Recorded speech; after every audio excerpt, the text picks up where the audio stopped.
안녕하세요, 가치함입니다. 자, 오늘은 제가 여러분들에게 한 주 동안의 기관과 외국인은 어떤 종목을 많이 매수했는지 수급을 살펴보도록 하고요. 우선 말씀드리기 전에 혹시나 여러분들 제 영상을 보면서 이런 부분 한번 다뤄봤으면 좋겠다 라는 것이 있다면 한번 의견을 저한테 말씀해 주세요. 제가 한번 검토를 해보고 괜찮다고 생각이 되면 한번 영상을 다뤄볼 테니까 의견을 주시면 좋을 것 같고요. 그리고 일반적으로 제가 일요일날 기관과 외국인의 수급에 대해서 말씀을 드리고 있잖아요. 그런데 수급을 통한 매매 같은 경우에는 장기적인 관점하고는 조금 구분을 해서 보셔야 돼요. 물론 이게 장기적으로 이어질 수도 있는데 일반적으로 기관과 외국인의 순매수 상위 종목이라는 것은 그 시점으로 하여금 조성이 되었던 어떤 재료에 의한 모멘텀, 그런 것들이 동반이 되고 그로 인해 기관과 외국인의 매수세가 들어오는 경향이 있습니다.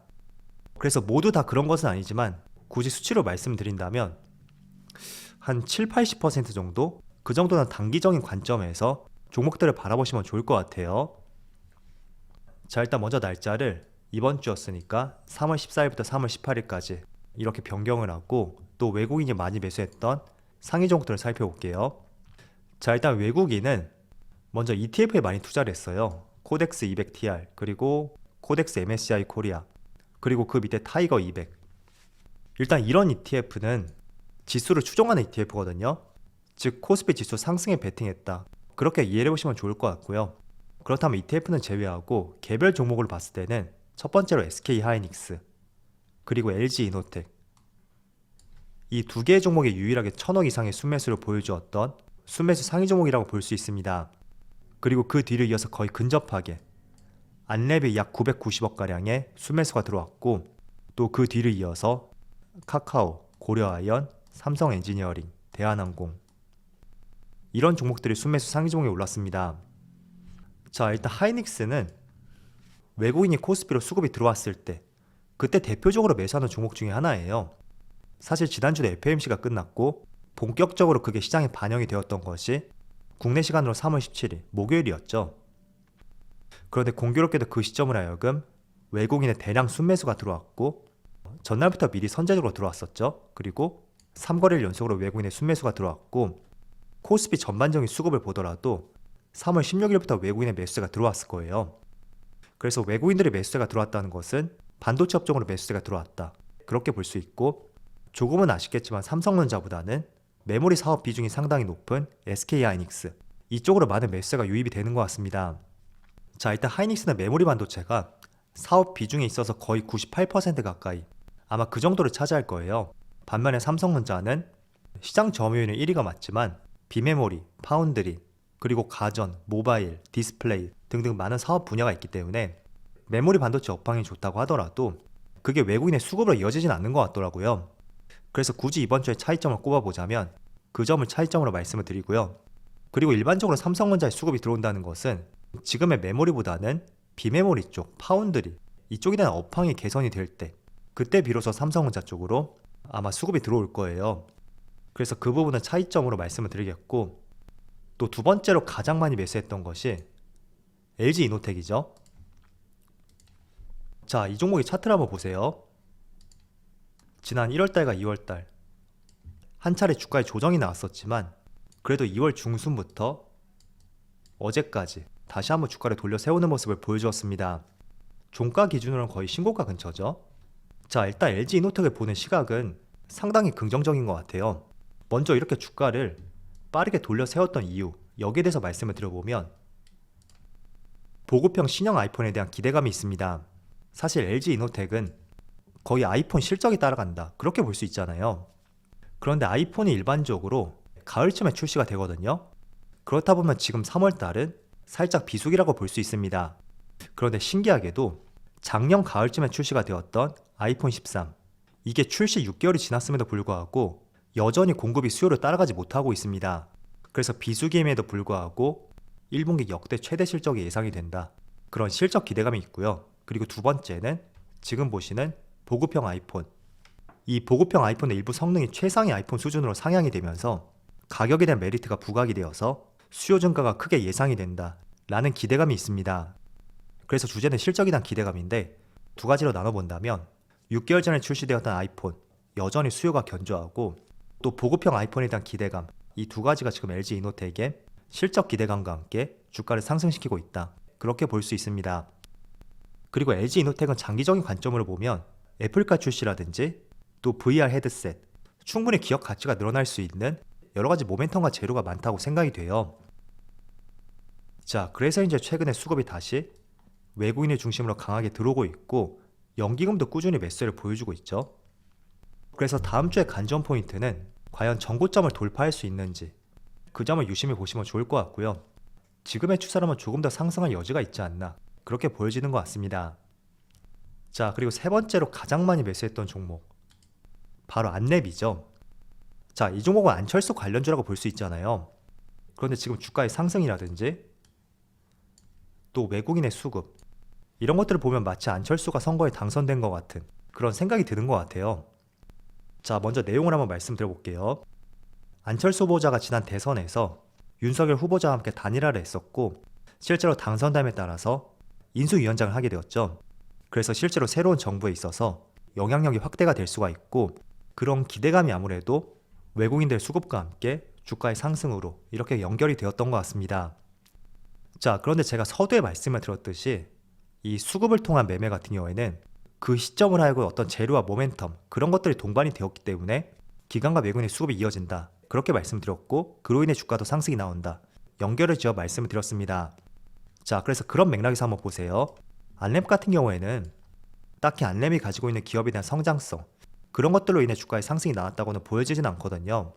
그래서 아마도 인수위원장이 됨에 따라서 영향력 확대 그로 인한 안철수 관련 최우선주 이 안랩의 상승이 나왔다고 볼 수가 있겠죠.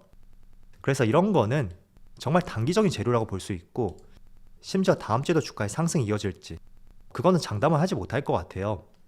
물론 외국인의 수급은 꾸준히 들어오고 있지만 이게 다음 주에도 이어질지 그걸 장담할 수는 없는 것 같고 철저하게 단기적인 관점으로서 종목을 바라보셔야 될 것 같습니다.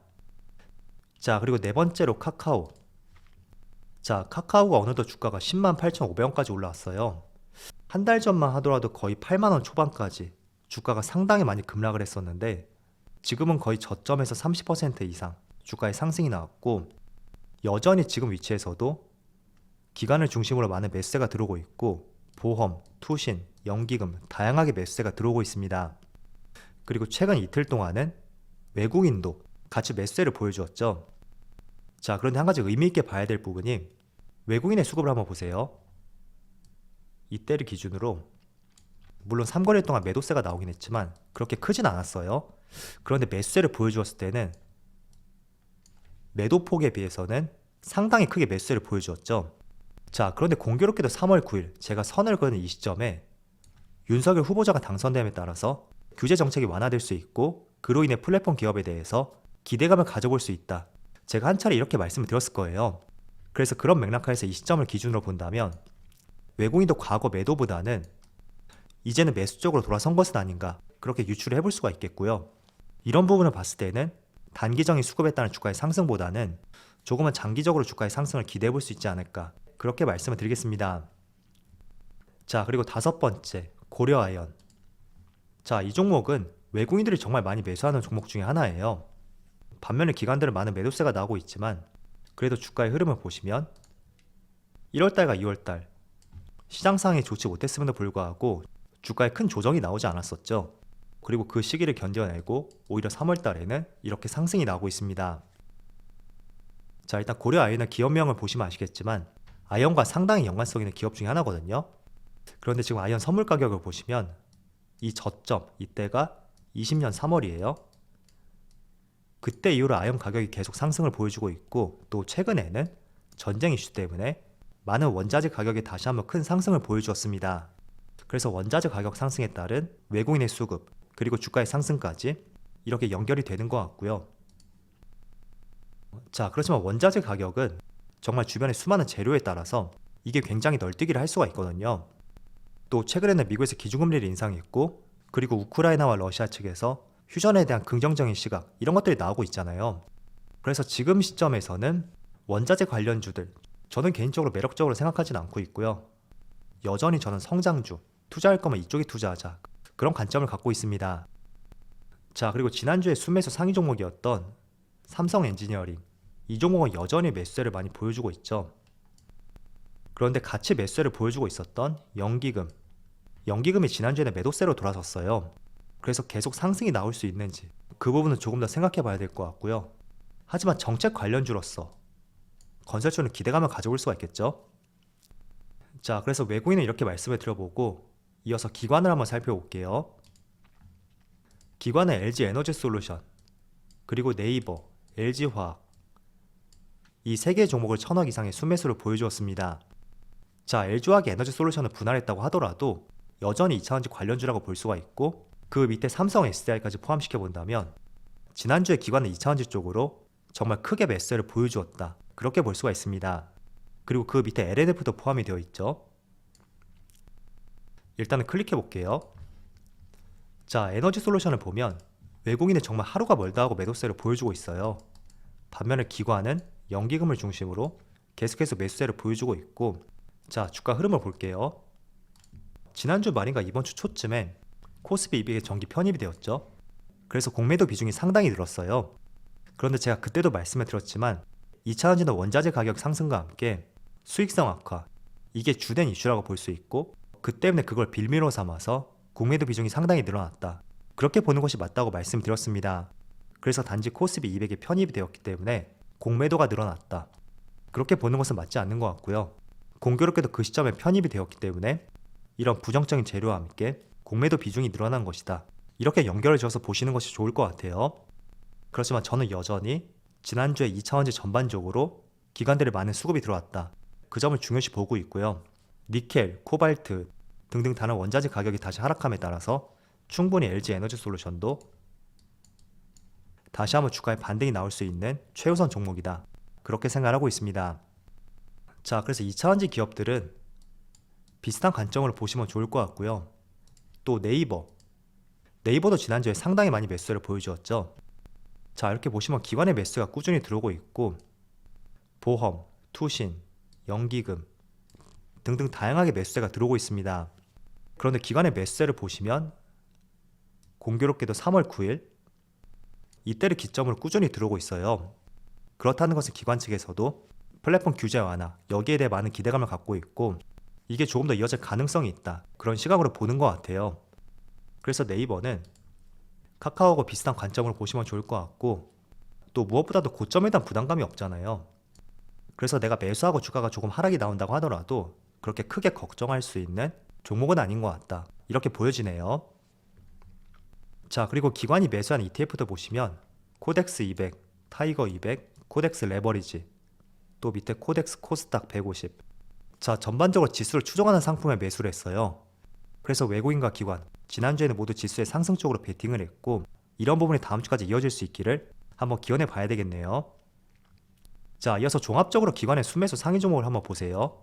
저는 딱 눈에 띄는 것이 2차전지에 많이 투자를 했다. 이렇게 보여지는 것 같고 또 두 번째는 인터넷 기업들. 크게 두 가지 섹터로 많이 매수를 했죠. 자, 일단 인터넷 기업하고 또 2차전지 쪽. 이쪽은 성장성은 담보가 되어 있고 또 주가의 위치를 봤을 때도 고점이나 부담감도 없는 굉장히 매수하기 편한 위치라고 생각이 돼요. 그래서 외국인도 적극적으로 매수를 보여주었던 것 같고 이제는 금리 인상 이슈도 사라진 만큼 다음 주부터는 추세적으로 매수세가 들어올 수 있기를 한번 기원해 보겠습니다. 자, 그럼 오늘 영상 여기서 마치도록 하고요. 언제나 여러분들의 성공 투자를 기원하도록 하겠습니다. 감사합니다.